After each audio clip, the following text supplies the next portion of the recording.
আপনারও টুপি নাই, আমারও টুপি নাই, সেইভাবে। সালামুন আলাইকুম ভাই। কি জানি নাম আপনার? উসমান হাসান। ওসমান হাসান ভাই, চিটাগাং থেকে এসেছে। আলহামদুলিল্লাহ, আলিম মানুষ। তো যেটা বলতেছিলাম, মাওয়াকি তো সালাত, জি। মাওয়াকি ইদা বলছে যে যখন কি জানি ওই আয়াতটা হচ্ছে ইন্না সালাতা কানাত আলাল মুমিনিনা কিতাবাম মাওকুতা। নিশ্চয়ই এখানে যে অনুবাদ করা হয়েছে, নিশ্চয়ই মুমিনদের উপরে নির্দিষ্ট সময়ে সালাত ফরজ করা, এটাই সরল অনুবাদ করা হয়। তো আমি তো আসলে এলেম কালামের গরিব বললেই চলে, এতিম। তো আপনি যেহেতু আলেম মানুষ, এই কিতাব মানে কি ধরবেন এখানে? কিতাবাম মাওকুতা, মাওকুতা তো আওকাত থেকে ওটা ধরলাম। কিতাব থেকে মাকতুব থেকে কিতাব। হ্যাঁ, মাকতুব থেকে কিতাব। তাহলে এখানে মাকতুব থেকে যদি কিতাব হয় তাহলে লিখে দেওয়া হয়েছে, তাই না? মওকুত এটা ব্যবহার করে। তাহলে কথা হলো কি, মাকতুবান আল ওয়াক্তু আল মাকতুবা, সময়গুলি আল্লাহ নির্ধারণ করে দিয়েছে, লিখে দিয়েছে। হ্যাঁ, লিখে দিয়েছে। তাহলে সময়গুলো যে লিখে দিয়েছে, সেই সময়গুলোর মধ্যে অন্যতম যেটা আমরা দেখি, যদি ওই 70-23 দেখি, সেটা হচ্ছে আপনার আল্লাযিনাহুম আলা সালাতিহিম দাইমুন, যারা সর্বদা সালাতে রত। দায়েম শব্দটা আমাদের সমাজে অহরহ ব্যবহৃত হয়। দায়েম মানে হচ্ছে সর্বদা, সর্বদা। আর কায়েম মানে প্রতিষ্ঠিত। তাহলে দায়েম থাকতে হবে, কায়েমও করতে হবে। তাহলে দায়েম থেকেই তো কায়েম করতে হবে, মানে সদা প্রতিষ্ঠিত থাকতে হবে এক কথায়। সালাতে সদা প্রতিষ্ঠিত। এখন সদা প্রতিষ্ঠিত যদি থাকতে হয়, তাহলে সালাতের সূচনা হয়, যদি কোরআনের আলোকেও ধরি, তাহলে যখন মানুষ ঘুম থেকে জাগে। খেয়াল করেন আয়াতগুলো, যেখানে আল্লাহ বলছেন যে ইয়া আইয়ুহাল মুজাম্মিল কুমিল লাইলা ইল্লা কালিল নিসফাহু আও ইনকুস মিনহু কালিলা আও জিদ আলাইহি ওয়া রাত্তিলিল কুরআন। এখানে রাতের একটা ভাগ দিচ্ছেন, নিসফ থেকে নিয়ে শুরু করে, তার থেকে কম, তাতে একটু বেশি, দিয়ে যতটুকু পারে। এক কথায় রাত্রে বেলায় একটা অংশ আল্লাহ সুবহানাহু ওয়া তাআলাকে দিয়া। এইখানে আমরা তাহাজ্জুদের সালাত বলি, যদি তাহাজ্জুদের সালাত বলি কোনো শব্দ কোরআনে নেই। সালাতুত তাহাজ্জুদ বলে কোনো শব্দ, তাহাজ্জুদ আছে, সালাত নেই। সালাত নেই। ওয়ামিনাল লাইলি ফাতাহাজ্জাত বিহি নাফিলাতাল লাক। কিন্তু তাহাজ্জুদকে যে আমরা সালা বলছি, কিন্তু কোরআনে এটা স্বীকৃত না। খেয়াল করতে হবে বিষয়গুলো। তারপরেও ধরে নিলাম যে এটা সালা, তাহলে যখন আমি উঠলাম ঘুম থেকে, তখনই না আমার সালাতের সূচনা। এটা যদি আমি সেই রাত্রে উঠি শেষ প্রহরে, তাহলে তখন আমার সূচনা। আমি সূচনাটা বুঝতে চাচ্ছি। এরপরে আকিমিস সালাত লিদুলুকি শামসি ইলা গাসাকিল লাইলি ওয়া কুরআনাল ফাজর, এই ফজর যদি ধরি, তাহলে ফজর থেকে আমার সূচনা যখন আমি উঠি, তা আমি যখন উঠলাম, এখন আমার কিন্তু সালার সূচনা হচ্ছে। তো সালার সূচনা লগ্নে আমাকে প্রথমে কি করতে হবে? আল্লাহ বলছে ইযা কুনতুম ইলা সালাহ ফাগসিলু উজুহাকুম ওয়া আইদিয়াকুম ইলাল মারাফিক ওয়া আমসাহু বিরুউসিকুম ওয়া আরজুলাকুম ইলাল কাবাইন। এখানে যে আল্লাহ সুবহানাহু ওয়া তাআলা যে কথাটা বলেছেন, সেটা হচ্ছে আমি উঠে যখন সালাতের জন্য আমি উঠবো, দাঁড়াবো, তার মানে শুয়ে থেকে তো এই সালা করা সম্ভব না। দায়িত্ব পালন, সালা মানে যে দায়িত্ব পালন নি, তাহলে উঠে যে দায়িত্বটা পালন করবো আল্লাহর বিধি মোতাবেক, তো সেটা পালন করতে গেলে সর্বাঙ্গে আগে করতে হবে কি, হাত মুখ ধুয়ে নিতে হবে, পরিপাটি হতে হবে, পরিচ্ছন্ন হতে হবে। সেটাই এখানে বলা হয়েছে। এখন এর মধ্যে প্রত্যেকটা জায়গায় পৃথিবীতে দেখেন, মানুষ যখন কাজ কর্মে বের হয়ে যায়, অফিস আদালতে বলেন কাজ করবে, সেখানে তার দায়িত্ব পালন করে আল্লাহর বিধি মোতাবেক। এইটা পালন করাটাকেই যদি সালা ধরি, তাহলে আপনি এর মধ্যে যে বিরতির টাইমটা, সেটা বলা হয়েছে যে আপনার সূর্য যখন মাথার পর থেকে হেলে পড়ে, দুলুকিস শামস, কিমি সালাত আলি দুলুকিস শামস। দুলুকিস শামস মানে সূর্য ঢলে পড়া। তো এই যে আল্লাহ বলছেন আকিমিস সালাত আলি দুলুকিস শামসি ইলা গাসাকিল লাইল।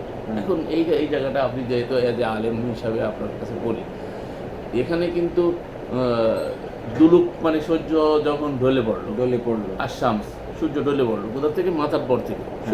সুদা দেওয়া হচ্ছে, সেখান থেকে একটু ঢেলে পড়লো, এই শুরু হলো কিছু, ঠিক আছে? ইলা গাসাকিল লাইল, রাতের অন্ধকার পর্যন্ত। আচ্ছা, এর মধ্যে কি বিরতির কথা আছে কোথাও? না। হ্যাঁ, আয়াতে কোনো বিরতি নেই। আপনি যেহেতু ইলমের সাথে আছেন, এই জন্য আপনাকে জিজ্ঞেস করছি, যেহেতু আপনি লেখাপড়ার মধ্যে আছেন সেই জন্য। এখন যদি বিরতি না থাকে, তাহলে আপনি বলেন যে সালামুন আল্লাহ রসুল যদি প্রচলিত এই নামাজ সালাত অর্থ ধরি, সালামুন আল্লাহ রসুল বা সহ কোনো অলি আউলিয়া গৌস কুতুব ইমাম আইমাইমা মুস্তাহিদিন যাদেরকে আমরা দিনের ধারক বাহক জানি, তারা কি কেউ এই কাজটা করেছে বলে কোনো দলিল পাওয়া যায়?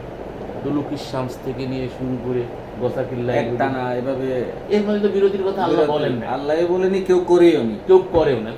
তাহলে আমরা এটাকে কি ধরতে পারি? হ্যাঁ, এই বিষয়টা একটা বিষয়। তাহলে এই বিষয় হচ্ছে যে এইটা তখনই সালা হতে পারে যখন আপনি যে যে কর্ম করছেন ওই কর্মে আল্লাহর বিধি মোতাবেক করেন। হ্যাঁ, আমি বোঝার জন্যই বলতেছি, আমি কিন্তু আপনারে চাপাই দিচ্ছি না, আমি কিন্তু নিজে বোঝার আচ্ছা, জন্যই আচ্ছা, বলতেছি।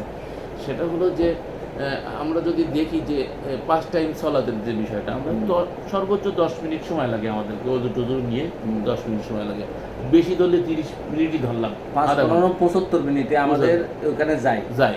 75 মিনিটের বাকি সময়টা কিন্তু আমরা যদি বিরত থাকি সালাত থেকে, তাহলে তো দায়মুন আর হলো না। তাহলে আল্লাহ রাব্বুল আলামিন তো সালাত দায়মুনের কথা বললো।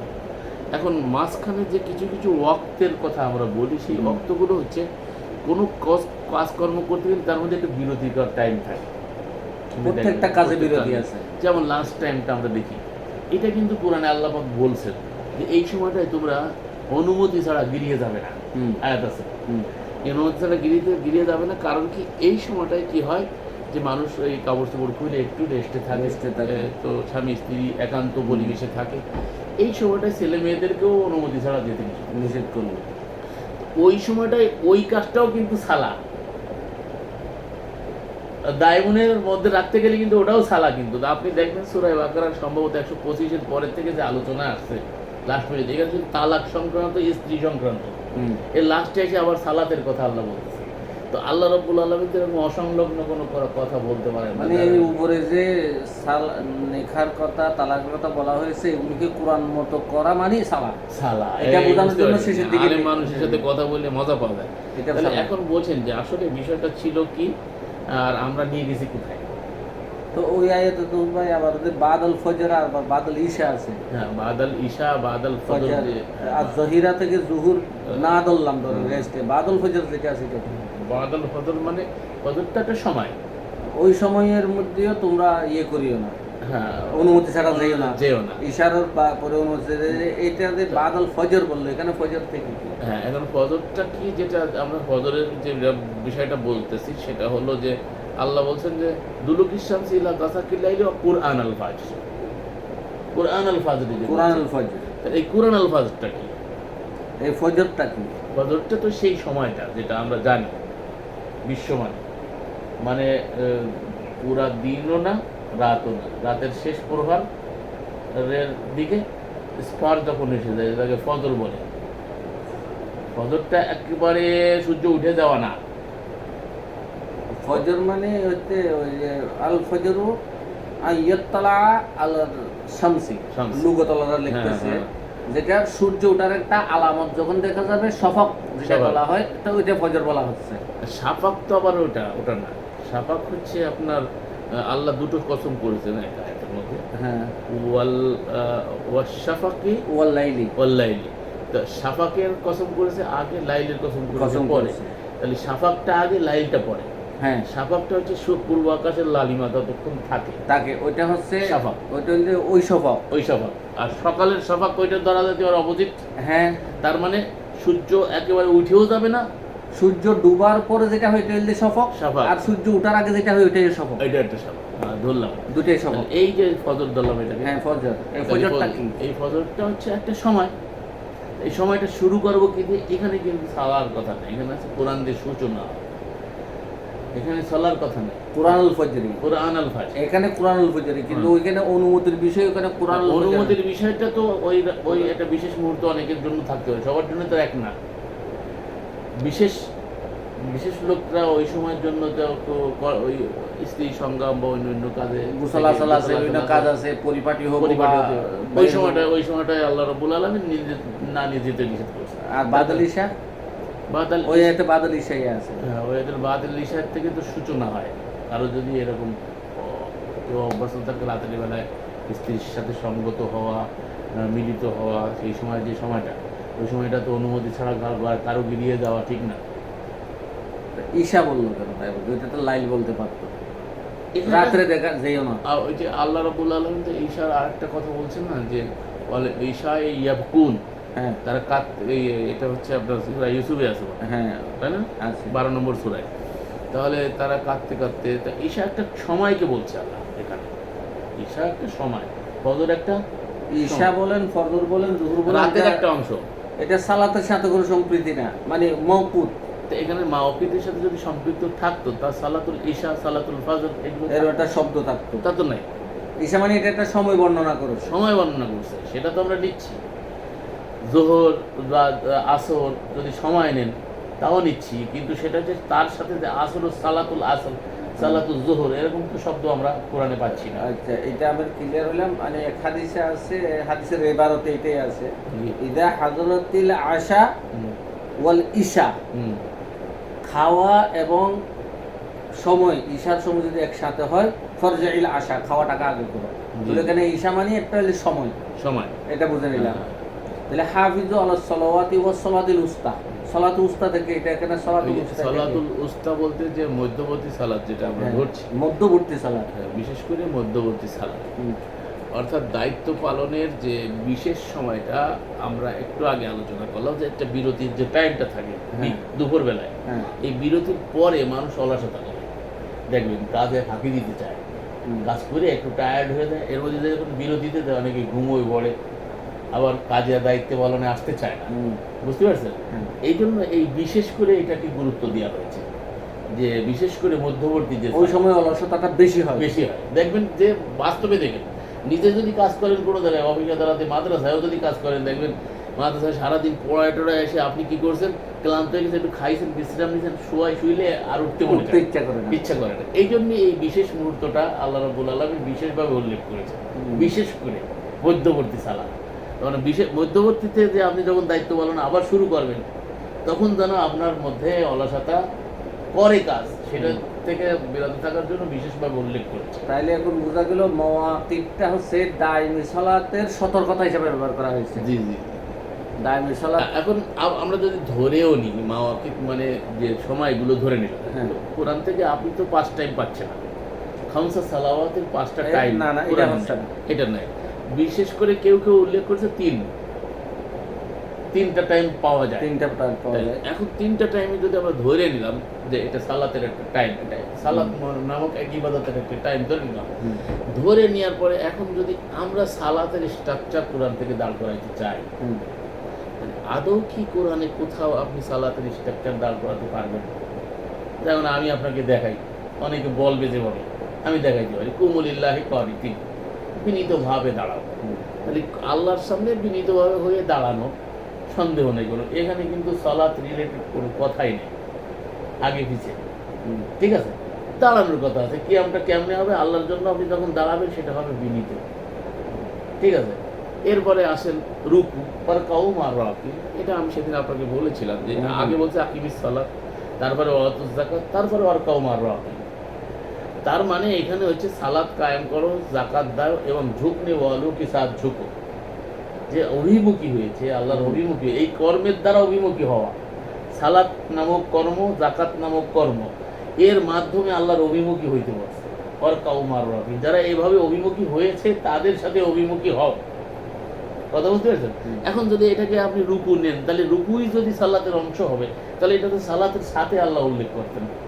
তা আমরা তো কোরআনে কোথাও এরকম পাচ্ছি না যে সালাতের সাথে, সালার সাথে, বরং সেটা যাকাতের সাথে উল্লেখ করে, যাকাতের পরে উল্লেখ করেছে, যাকাতের মুত্তাসিল লাগানো, সালাতের মুত্তাসিল না, মাঝখানে আবার যাকাত এসে যাকাত ঢুকাই দিয়েছে। এটা যদি সালাতের সাথে হইতো তাহলে আকিমুস সালাত ওয়া কাউ মা'আর রাকিন ওয়াসজুদু মা'আস সাজিদিন ওয়াতুজ যাকাত, তাই হতো, কিন্তু তা তো আসে না। এটা আসে না, এটা যাকাত, সিজদা, রুকু দুইটাকে যাকাত আর এর সাথে সালাতের সাথে লাগাইছে। এখন এখানে আমাদের যারা স্কলার আছে, আমাদের যারা বড় জ্ঞানীরা আছে, যারা ধর্মীয় পণ্ডিত, তারা এখানে কি বলবে সেটা আমরা একটু ক্লিয়ার করি। সেটা তারা বলবে যে এটার ব্যাখ্যা রসুল থেকে নিতে হবে, ভালো কথা, আমাদের কোনো সন্দেহ নেই, রসুল ব্যাখ্যা করবেন, আল্লাহ তাকে ব্যাখ্যার দায়িত্ব দিয়েছে, লিদুবাই বিনা ধরে নিলাম তাকে ব্যাখ্যার দায়িত্ব দিয়েছে।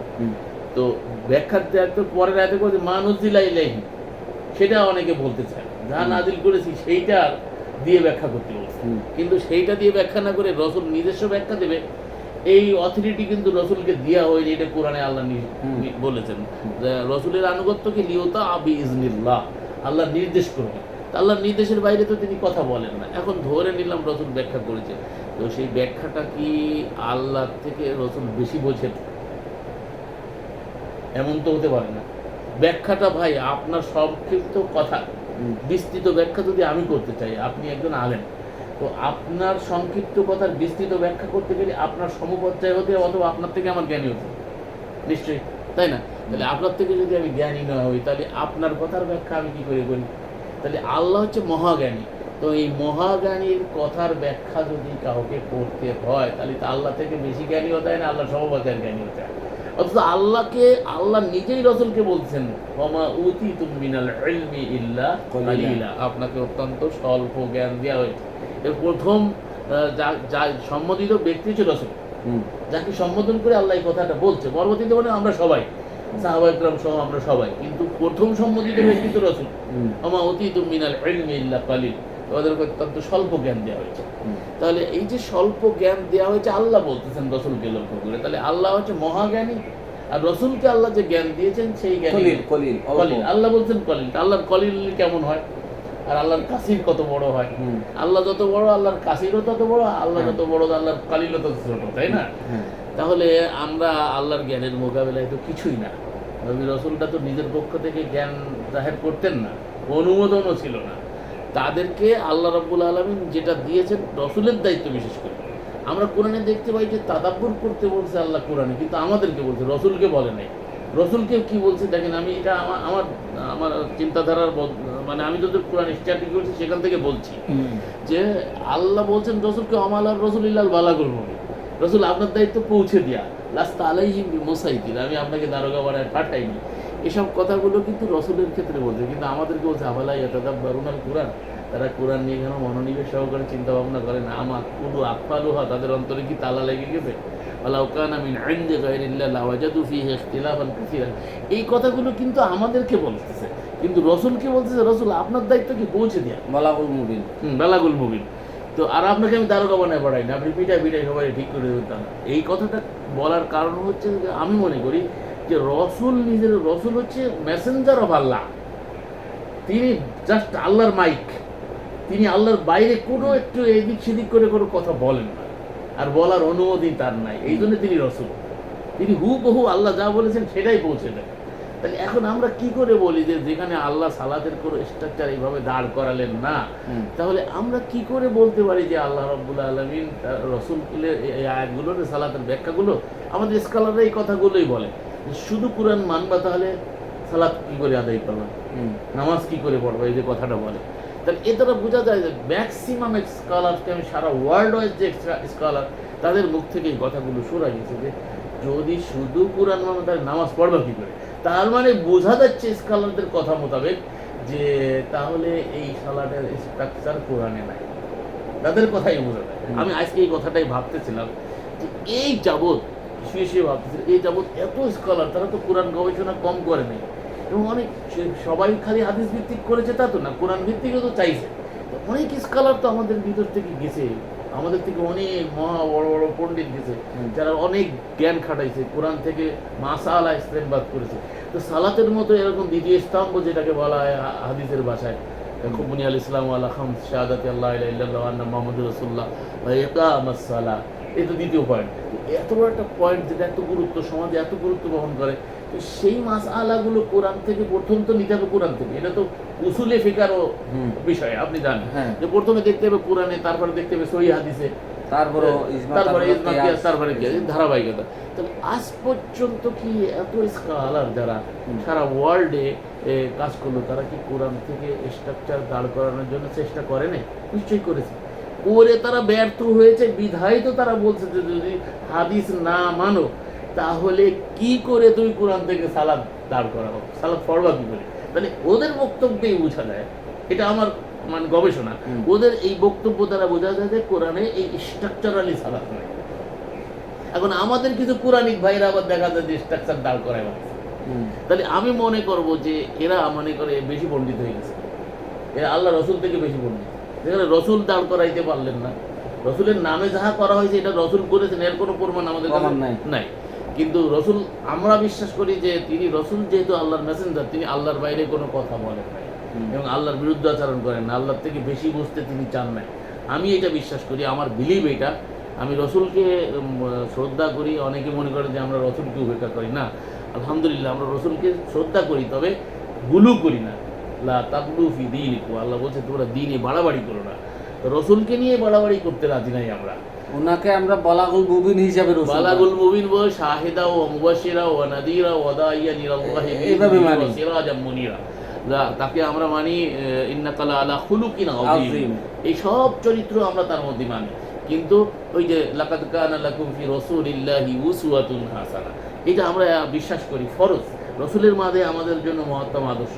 কিন্তু সেটা তো আল্লাহ বলে দিলেন লিউতা বিইজনিল্লাহ, আল্লাহর নির্দেশ করবে। আল্লাহর নির্দেশের বাইরে রসুল কোনো কথা বলে তো রসুলকে তো আল্লাহর রিসালাত থেকে বের করে দেওয়া। তার কারণ তাকে রিসালাত দিয়েছেন মানে কি, তিনি আল্লাহর বাইরে কোনো কথা বলেন না। এখন যদি রসুলকে যদি আল্লাহর বাইরে কথা বলনেওয়ালা আমরা বানাই, তাহলে প্রকারান্তরে আমরা রসুলকে রিসালাত থেকে বের করে দিচ্ছি। এই জন্য তো রসুলকে আমাদের দিন যে অভিযোগটা আমাদের বিরুদ্ধে করবেন, সেটা আল্লাহ রাব্বুল আলামিন কোরআনে কারিমে 25-30 আল্লাহ কোট করেছেন। কি বলছে? قال الرسول يا ربي ان قومي اتخذوا هذا القرآن مهجورا, রসুল বলবেন আমার এই জাতি কোরআনকে প্রত্যাখ্যান করে। এর স্পষ্ট তো কোরআনের কথা উল্লেখ করা, যেহেতু কোরআনকে যদি অন্য জায়গায় হাদিস বলা হয়েছে, কিন্তু এখানে হাদিসও আনা হয়নি, আব্দুল্লাহ আনা হয়নি, জিকিরও আনা হয়নি, অনেক গুণগত নাম আছে। কিন্তু আল্লাহ দেখেন কত কৌশলী, আল্লাহ পাকের কথার মধ্যে আমি যে কত হিকমা দেখি। এখানে যে মানুষ এভাবে কোরআনকে পাল্টিয়ে রসুলের নামে এইগুলো বানাবে, এটা আল্লাহ ভালো করে জানতেন। এই জন্য আল্লাহ তার রসুলদের দিয়ে বলায় রাখছেন এবং বলবেন সে কথা অগ্রিম আমাদেরকে জানিয়ে দিয়েছেন। রসুল আমাদের বিরুদ্ধে আল্লাহর আদালতে কেস করে দেবে। লিমানিল মুলকুল ইয়াউম লিল্লাহিল ওয়াহিদিল কাহ্হার, আজকের দিনের অধিপতিকে সারা পৃথিবী স্তব্ধ হয়ে যাবে। তাহলে সেই দিন একচ্ছত্র মালিকানা হচ্ছে শুধু আল্লাহ সুবহানাহু ওয়া তাআলা, তিনি হবেন কাহ্হার সেদিন। তো সেই দিন লা যুলমুল ইয়াউম, তার প্রতি জুলুম করা হবে না, তবে জাস্টিস করা হবে প্রত্যেকের প্রতি। তো সেই দিন আল্লাহ রাব্বুল আলামিনের আদালতে যদি রসুল আপনার আমার কেসের বাদী হয়, রসুল যদি আপনার আমার বিরুদ্ধে কেস করে, আমরা তো আশাবাদ বসে আছি যে ঈদে মিলাদুন নবী আসতেছে সামনে। এখন আমাদের সবাই রসুলের আশেকে জানে, রসুলরা সব মাঠে নামবে, এই নিয়ে তো অনলাইন সরগরম। কেউ বলতেছে মিলাদ, এক বক্তা তো সেদিন শুনলাম যে মিলাদ অস্বীকার করে সে তো ইসলাম থেকে বের হয়ে যাবে, তার স্ত্রী তালাক হয়ে যাবে। হ্যাঁ, আবার আর এক স্কলার বলছে তাহলে সলফে তো আলেকটা কেউ এগুলো করে নাই। স্বনামধন্য স্কলার, আমি নাম নিচ্ছি না, আপনারা সবাই অনলাইনে দেখছেন, অফলাইনে দেখছেন। তো এইরকম বক্তব্য যারা দিচ্ছে তারা দেখেন পরস্পর বিরোধী কথা। মিলাদ 400 বছর পরে আবিষ্কার হয়েছে, রসুলের ইন্তেকালের 400 বছর মুজাফফর কওকরবীর নেতৃত্বে সর্বপ্রথম মিলাদ আবিষ্কার হলো। এই মিলাদ নিয়ে আমি আজ থেকে 15 বছর আগে চ্যালেঞ্জ করেছিলাম, লক্ষ লক্ষ ভিউ হয়েছিল। আমি বলছি যে চ্যালেঞ্জ করলাম कि माँ का दूध पिया है, बोतल का दूध नहीं पिया, मेरे सामने आ जा। সমস্ত আলেম ওলামাদেরকে আমি ডাকছিলাম, আশেপাশে যারা ছিল, মাইকের আওয়াজ, তোমরা আসো, যদি মিলাদ প্রমাণ করতে চাও তাহলে আমি জুতোর মালা গলায় দিয়ে দেশ থেকে চলে যাবো। কিন্তু আজ পর্যন্ত কেউ প্রমাণ দিতে পারে না। কিন্তু সেটাকে স্টাবলিশ করার জন্য দেখেন কীভাবে রসুলের আশিক হয়েছি আমরা। কিন্তু রসুলকে যেভাবে মান্য করতে হবে, মনে করছি রসুল সাফাত করে নিয়ে যাবে মিলাদ পড়লে, কিন্তু রসুলকে তো তিনি তো উসুয়া। উসুয়ার বিষয়টা তো যদি আপনি লাহওয়াল হাদিসও ধরেন বা প্রচলিত হাদিসও যদি ধরেন, সেখানেই তো উম্মুল মুমিনিনকে জিজ্ঞেস করা হয়েছে রসুলকে আল্লাহ উসুয়া বানাইছে, তার চরিত্র সম্পর্কে আমাদেরকে শোনান। তা উম্মুল মুমিনিন কি বলেন? তিনি তো রসুলের সব থেকে সহচর্যতা বেশি পাইছেন। নবুয়াতের পরে খাদিজার সময়টা হচ্ছে নবুয়াতের আগে বেশি, আর আয়েশার সময়টা হচ্ছে তিনি সেই সময় স্মৃতি মেধা সব দিক থেকে একেবারে নবযৌবনা। তো সেই সময় রসুলকে উম্মাতুল মুমিনিন হিসাবে সব থেকে বেশি কাছে পেয়েছেন। তাকে জিজ্ঞেস করা হয়েছে রসুল সম্পর্কে, বলছে তোমরা কি কোরআন পড়ো না? হ্যাঁ কোরআন পড়েছি। কানা খুলুকুহুল কোরআন, ওইটাই তো রসুলের চরিত্র। খুলুকে আজিম মানে মুহাম্মদের চরিত্র, মুহাম্মদের চরিত্র। তো খুলুকে আজিমটা হচ্ছে কোরআন, রসুলের চরিত্রটা ছিল কোরআন মোতাবেক। তাহলে এই কোরআনটাকে যদি আমরা ফলো করি, তাহলে আমরা রসুলের উসওয়ার পরে আছি। আর যদি কোরআন বাদ দিয়ে রসুলের নামে অন্য কিছু মানি, তাহলে আমরা কোথায় উসওয়ায়ে হাসানা মানলাম? আরেকটা জিনিস খেয়াল করেন, আল্লাহ রাব্বুল আলামিন কিন্তু এই উসওয়ায়ে হাসানার কথা ইব্রাহিমের উসওয়ায়ে হাসানার কথা বলেছে। ইব্রাহিমের উসওয়ায়ে হাসানাতে আমাদেরকে মানতে বলেছেন। তারা রসুল ইব্রাহিমের কোন কিতাব থেকে রসুলের উসওয়ায়ে হাসানা মানছেন? নিশ্চয়ই আল্লাহ পাক যে বিধান কোরআনে দিয়েছেন, ইব্রাহিম সম্পর্কে জানাইছেন, সেইটা পালন করাই তো ইব্রাহিমের মিল্লাতে থাকা আর ইব্রাহিমের উসওয়া পালন করা। তো সংক্ষিপ্ত পরিসরে আমরা ওইখানে যেটা জানলাম, আপনাকে উপস্থিত রেখে, যেহেতু একজন আলিম দ্বীন, আসলে সাধারণ মানুষ তো আর এতটা বোঝে না। আর আপনাদের সামনে কথা বললে, যেহেতু আপনি কোথা থেকে পড়াশোনা করছেন? পটিয়া থেকে, হাটহাজারী থেকে শেষ করছেন, আবার পটিয়াতেও পড়াশোনা করছেন এবং শিক্ষকতার সাথে এখনও আছেন আলহামদুলিল্লাহ। তো এই জন্য আমরা আপনাকে সামনে রেখে কথাগুলো বললাম। আমাদের ভুল থাকতে পারে, আমরা চাই যে কোরআনের আলোকে আমাদের ভুল ধরিয়ে দিলে আমরা সংশোধিত। আমরা আমাদের চিন্তা চেতনায় অটাল তা না, আমরা সত্যের সন্ধানী, যেখানে সত্য পাবো সেটা আমরা মেনে নেব। মহান আল্লাহ আমাদের সকলকে বুঝার উপলব্ধি করার তৌফিক দান করুন। আল্লাহ রাসূলুল্লাহ বালাগুল মুবিন।